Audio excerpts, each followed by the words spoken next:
The city lights shimmered like scattered diamonds on black velvet as Claire walked home alone, her heels tapping against the cold pavement. At 26, she had imagined her life would feel fuller than this, a steady job. Yes, and an apartment she could call her own. But something inside her felt hollow, like a room she had never furnished. Most nights, she found herself scrolling through photos of friends who seemed to have it all: love, laughter, something to wake up excited for. Tonight, though, she forced herself to put on a dress, paint her lips a shade she rarely dared to wear, and accept the invitation to a colleague's party. Perhaps, she thought, stepping into the cab, this night might break the monotony. The venue was alive with music and the low hum of conversations layered over the clinking of glasses. Claire felt like an observer at first, tracing her fingers over the rim of her drink, watching strangers laugh and sway to the rhythm of a song she barely recognized. And then she saw him, tall, confident, wearing the kind of smile that seemed to promise both danger and delight. His eyes met hers across the room, and for a moment, everything else blurred into the background. His name was Daniel, and he spoke with a warmth that disarmed her. They moved to a quieter corner, where the glow from a single lamp cast soft shadows across his face. He asked about her life, her dreams, and unlike the others, he seemed to really listen. He told her stories too, about places he had been, people he had met, always with a touch of mystery. It wasn't until much later in the conversation, when the alcohol had softened her edges, that he casually mentioned he was married. The word hung in the air, sharp and undeniable. Claire's heart skipped, her mind screamed retreat, but her body betrayed her with the warmth it felt under his gaze. She knew it was wrong. Every moral fiber in her tried to erect walls, yet each word he whispered dismantled them brick by brick. He spoke to her loneliness like no one had in years, making her believe that for one night, she could be seen, desired, alive. Their hands brushed, fingers entwined, and the world outside the room ceased to exist. She followed him without protest, her steps both hesitant and eager, as if walking into a storm she knew she could never control. The hotel room smelled faintly of rain and cedarwood. She stood by the window, heart pounding, watching the city breathe beneath her. Daniel came up behind her, his hands gentle, his voice softer than before. When he kissed her, she let go of every rational thought, drowning in the intensity of the moment. The night became a blur of heat, sighs, and whispers, two souls colliding in the dark, each seeking something they couldn't name. Afterward, as dawn crept in, painting the sky with pale gold, Claire lay awake beside him, staring at the ceiling. A storm of emotions churned inside her: guilt, exhilaration, fear, and an aching sadness. Daniel slept soundly, as if untouched by the gravity of what had happened. She turned to look at him one last time, memorizing the curve of his jaw, the steady rise and fall of his chest. When he finally stirred, he kissed her forehead lightly, almost absently, before slipping out of bed to dress. No promises were exchanged, no numbers saved. He left her with a parting smile that felt both tender and cruel. Claire remained in the room a while longer, letting the silence sink into her bones. She told herself it was just a night, an isolated moment that would fade into the recesses of memory. She believed, or wanted to believe, that she could walk away unscathed, that her life would resume its ordinary rhythm as if nothing had changed. But as she closed the door behind her and stepped into the morning light, a part of her knew the truth. Some nights don't stay in the past. Some nights carve themselves into you, waiting silently to reveal their consequences. 2 weeks crept by, each day blurring into the next, yet never fully freeing her from the memory of that night. Claire tried to carry on as if nothing had happened: work, errands, dinners alone, but there was a heaviness that lingered. The first few mornings, she convinced herself it was just guilt, an emotional hangover from the risk she had taken. But as the days passed, unease began to grow inside her, subtle at first like a whisper, then louder, gnawing at the edges of her thoughts. She woke with headaches, felt a strange fatigue she couldn't shake, and once, while brushing her teeth, noticed the trembling of her own hands. One afternoon, she stared at herself in the mirror, searching her reflection for answers. There was nothing outwardly different. Yet she felt changed, like something invisible was coursing beneath her skin. That's when the fear began to take shape. Doubts turned to dread, and dread pushed her to make an appointment with her doctor. Sitting in the clinic's waiting room, she tried to steady her breathing. Surrounded by posters on the walls, warnings about sexual health, smiling faces promising early detection, she felt small, vulnerable, and more alone than she had in years. When her turn came, she sat before the doctor, a woman with kind eyes and a voice that was calm but firm. Claire explained everything in fragments, avoiding the sharp edges of the truth. The doctor nodded, asked questions gently, and recommended a full blood panel, including tests for sexually transmitted infections. As the nurse drew her blood, Claire looked away, focusing on a motivational poster that read, "Knowledge is power." The irony felt like a weight pressing down on her chest. The waiting was the worst part. Days stretched painfully, each moment dragging as if time itself was mocking her. Nights were even harder. She would lie awake, staring at the ceiling, replaying that night with Daniel over and over, the way she had let herself forget the world. The way she had believed his touch could erase her loneliness. Now, every memory felt tainted, every breath caught between hope and fear. She tried to reach him once. A single text asking if everything was okay. No reply, not even a read receipt. On the 14th day, her phone rang. The number on the screen was the clinic's, and her heart dropped so violently she thought she might faint. She answered with a trembling hand, her voice barely a whisper. The doctor's voice came through, steady yet carrying a heaviness that immediately told Claire everything she needed to know. The words, "positive for an STD," burned into her ears, each syllable like ice against her skin. The doctor spoke about treatment, next steps, reassurance that she wasn't alone. But the words blurred together. Claire felt as though the world had tilted, leaving her grasping for something solid that wasn't there. She sank to the floor of her apartment after hanging up, the phone slipping from her fingers.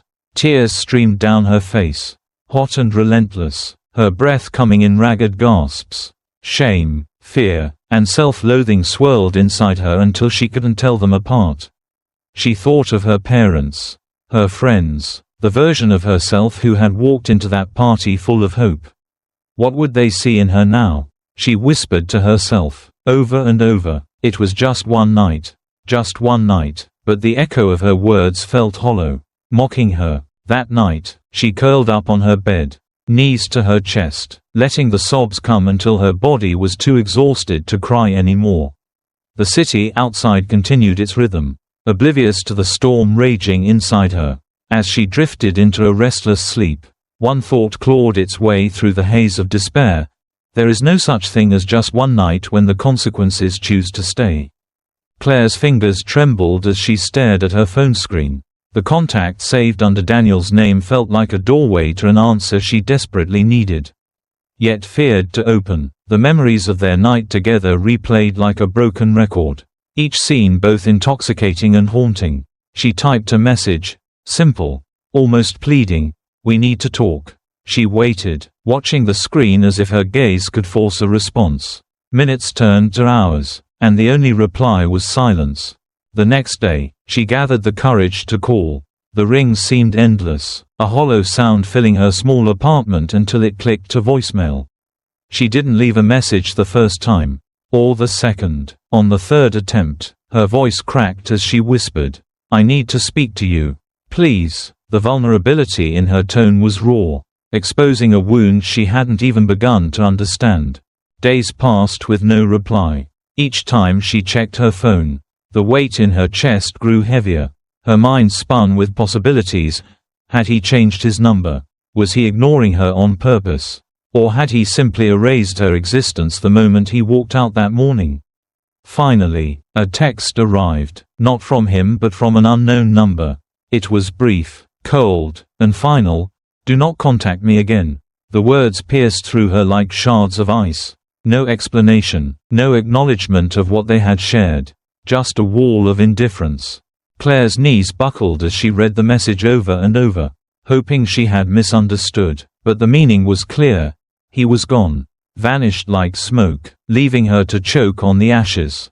The sense of betrayal was overwhelming, not just because he abandoned her, but because she had allowed herself to believe in something, even if just for a night.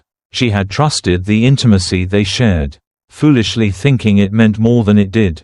Isolation crept into her life like a relentless shadow. Friends texted, asking if she wanted to meet for coffee or catch a movie.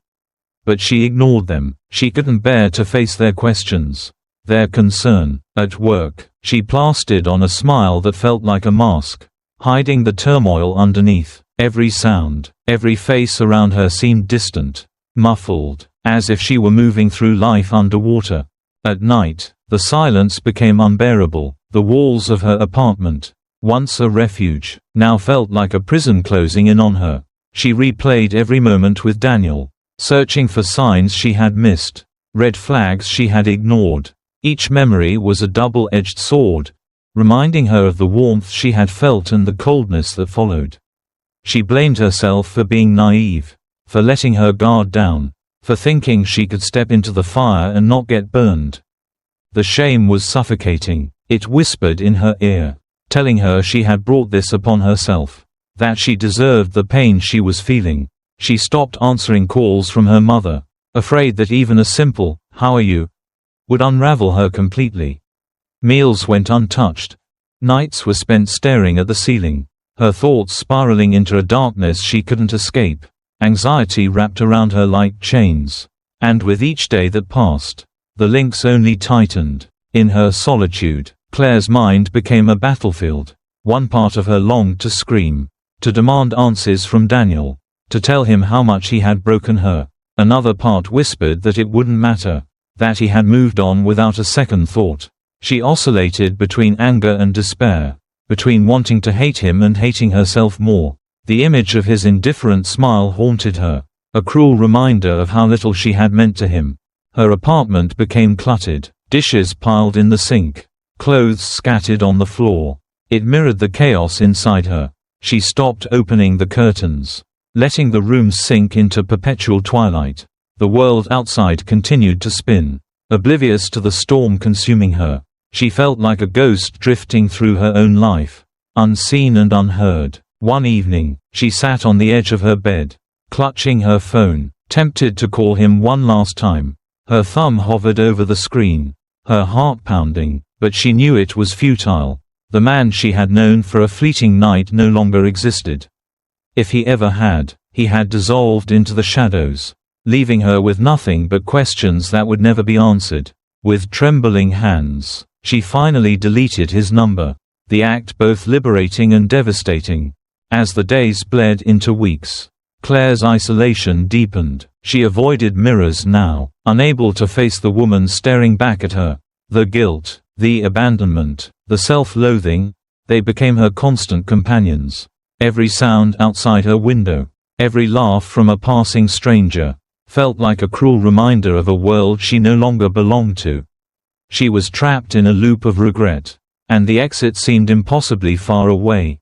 In the darkness of her room, tears streamed down her face silently. She didn't sob anymore. The pain had settled into something quieter but no less crushing. She whispered to herself, not as an excuse but as a lament, just one night. The words hung in the air, unanswered, fading into the shadows just as he had. The clinic's waiting room smelled faintly of antiseptic and something sterile, almost too clean to feel comforting. Claire sat in the corner, her knees pressed together, fingers interlaced so tightly her knuckles whitened. The fluorescent lights above flickered slightly, a trembling glow that mirrored the tremor running through her body.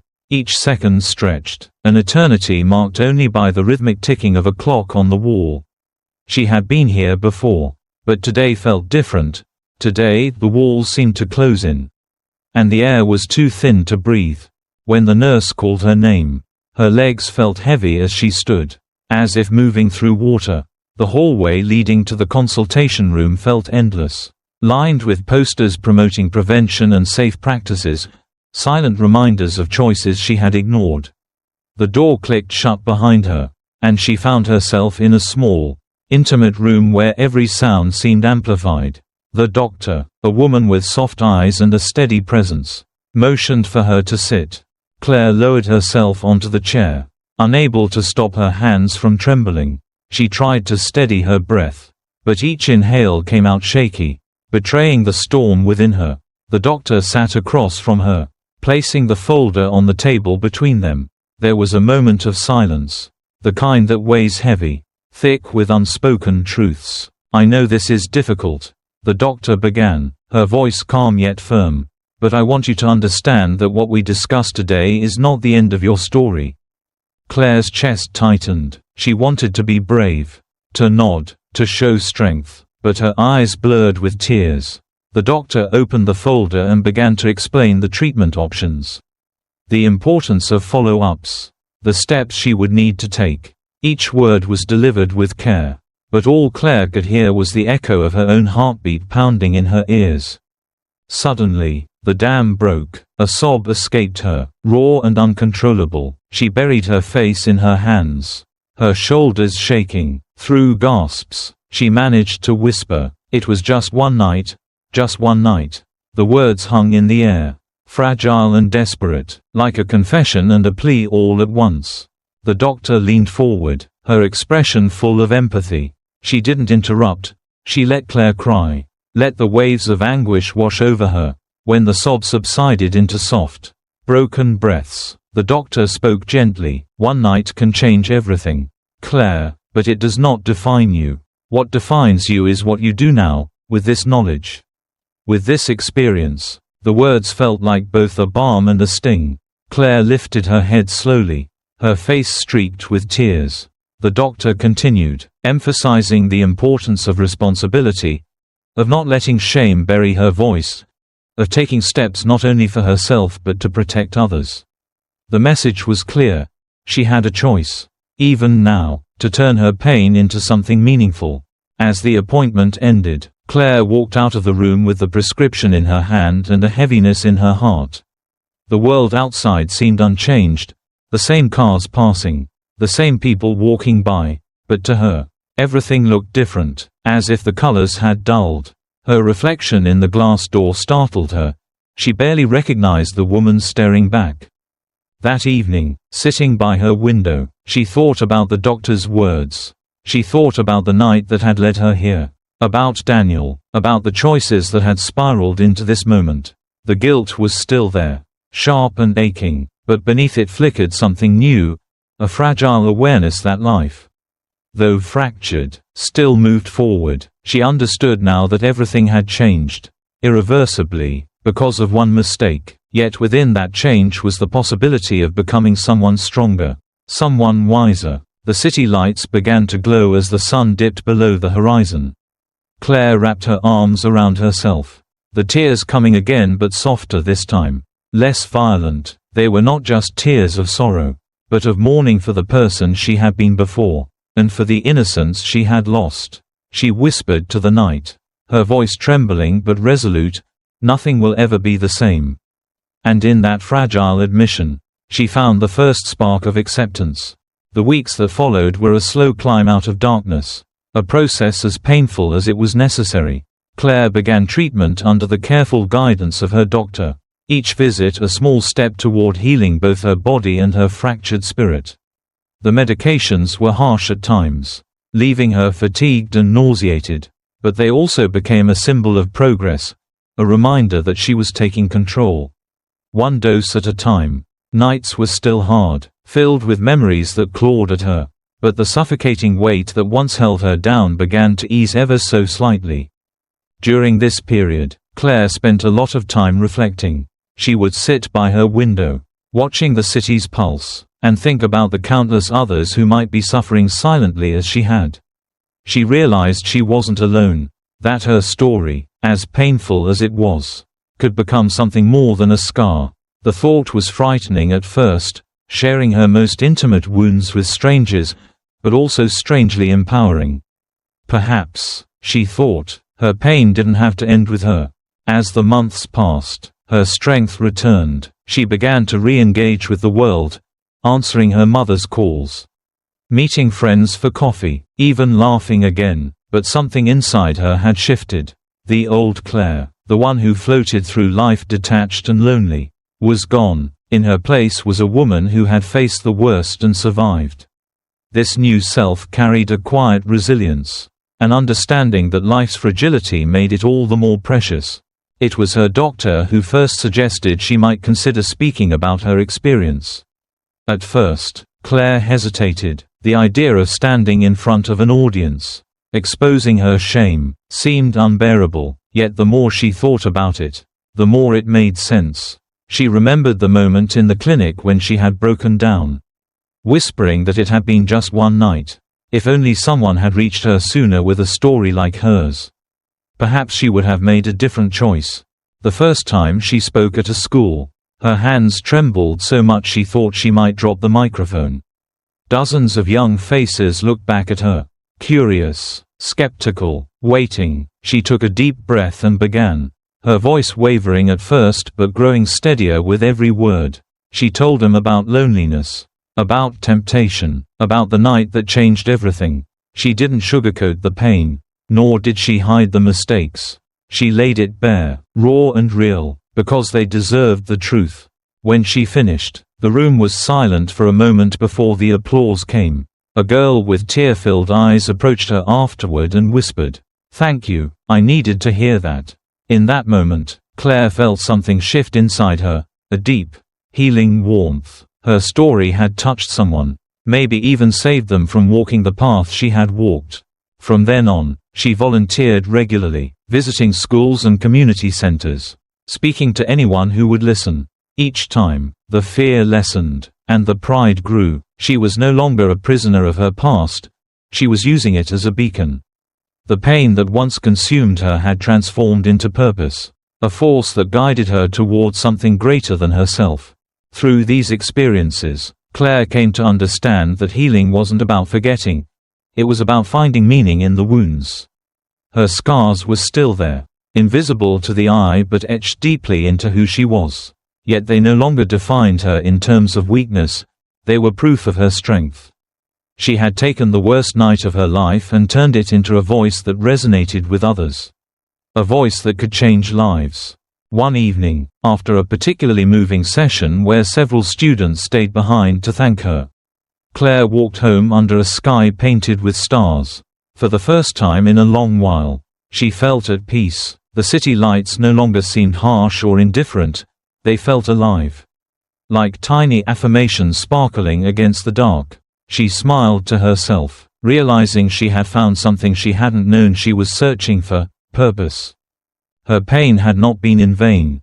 It had become a bridge, connecting her to others, offering them hope and warning in equal measure. And as she drifted to sleep that night, she held onto a thought that felt like a promise to herself and to the world. Even the darkest nights can lead to a dawn worth living for. The auditorium was filled with a restless hum as students shuffled into their seats, their chatter rising and falling like waves. Claire stood behind the curtain, her palms pressed against each other, grounding herself as the murmurs washed over her. It had been months of preparation, of smaller talks in classrooms and community halls. But this was different. Tonight, she faced an audience larger than any she had seen before. The weight of it settled on her shoulders, not as a burden but as a responsibility she had chosen. When her name was announced, she stepped into the light. The stage seemed vast, the rows of young faces stretching into the dimness of the auditorium. For a moment, she felt that old fear flutter in her chest, the fear of judgment, of pity, of misunderstanding. Then she remembered why she was there. She took a breath, deep and steady, and began to speak. Her voice started low, measured, carrying the cadence of someone who had lived every word.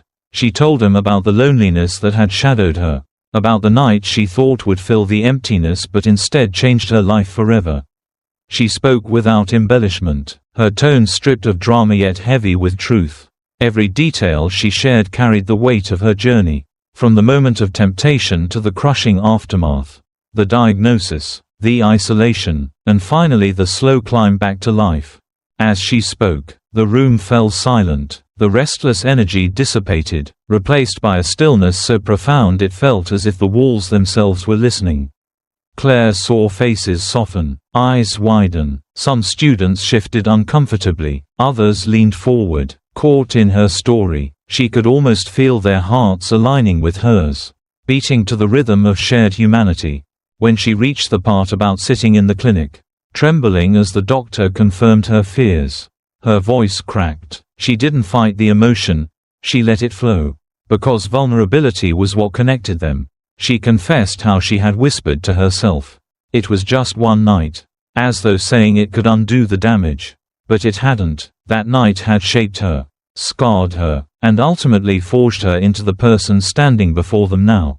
As her story drew to a close, she paused, letting the silence stretch. Then, softly but firmly, she delivered her truth. "I stand here not because I am proud of what happened, but because I survived it. I share this because maybe one of you, just one, might choose differently, and that choice could change everything." The applause was hesitant at first, then swelled into something thunderous. Claire bowed her head slightly, humbled, and stepped back as questions were invited from the audience. A small hand rose near the front, and a girl, no older than 15, stood nervously. Her voice trembled as she asked, "Do you regret it? Do you wish it never happened?" The question pierced the room, cutting through the applause and chatter. Claire's chest tightened, but she smiled, softly. Sadly, she took a step closer to the edge of the stage, meeting the girl's gaze. "Do I regret it?" she repeated, her tone thoughtful. "Yes, I do. I regret the pain, the fear, the nights I spent hating myself.